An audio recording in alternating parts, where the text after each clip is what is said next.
Hey, Bread SRSLY fans. Today we are talking about sitting in discomfort. What does that mean? Discomfort to me is kind of the state of not being able to make something better, the state of not being able to find or offer a solution.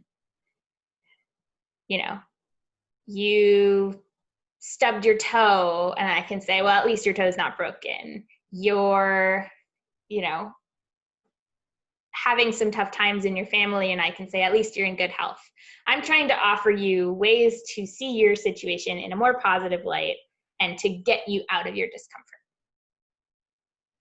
But what I'm actually doing is blocking myself from having to sit in your discomfort with you. And that's called sympathy. So sympathy, I think, traditionally is seen as a positive thing. To me, sympathy means that I'm not really listening, I'm not really engaging, and I'm kind of blocking you off. I'm saying like, oh, let's leave your pain over there because I don't think you should be in so much pain because I can give you, 10 reasons why you can feel great about yourself. Not super helpful right now, right? And I do it to myself too, right? At the beginning of coronavirus,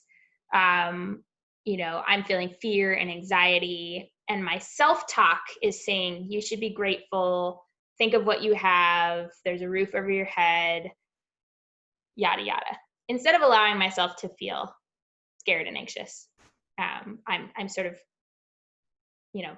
hanging a curtain in front of those negative feelings and saying, it's fine, let's put a silver lining on it. Which didn't help me with my fear or anxiety in the slightest. It only made me feel more of it. So connecting and sitting in discomfort to me is the prerequisite for empathy. Empathy is feeling with someone. Empathy is connecting to the feelings that someone else is feeling or that you yourself are feeling and allowing yourself to feel them. So why is that important right now, and why does that have to do with racism? Speaking to you as a white person, I may be speaking to you being a white person, I am a white person. We need to have empathy to start to understand the pain of the Black community, the pain of our Black colleagues and our Black neighbors and Black strangers. And we need to be able to sit in the discomfort of examining ourselves and our own roles in causing or perpetuating that pain. So if you're like me, doing the self-examination part is incredibly awkward and painful and uncomfortable and scary.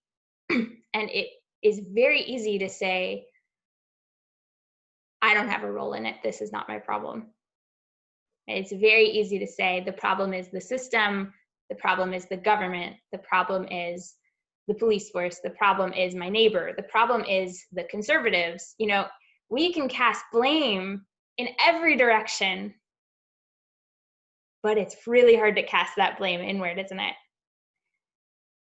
So sitting in discomfort, saying to yourself, I'm going to practice sitting in my own discomfort, is going to help you start that conversation and that self-reflection. So I'd like you to do this. Start by breathing. Tell yourself, I'm going to spend 5 minutes sitting in this discomfort, and I'm going to ask myself some questions. And I'm not going to shy away, and I'm not going to run away. So first, what is keeping me from having this hard conversation with myself?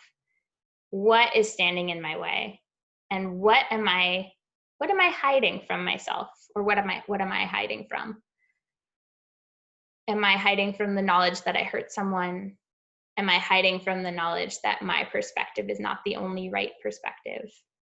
Am I hiding from giving something up, acknowledging that I need to give something up? Am I hiding from acknowledging my privilege? Ask yourself where that sits with you. Does it sit in your heart? Does it sit in your shoulders? Does it sit in your forehead?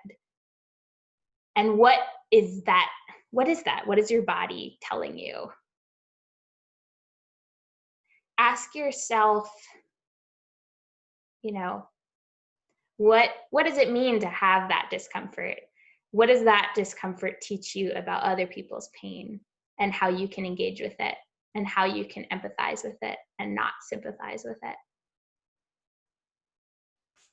And this is how we start the important work of self-reflection about our own roles in perpetuating racism.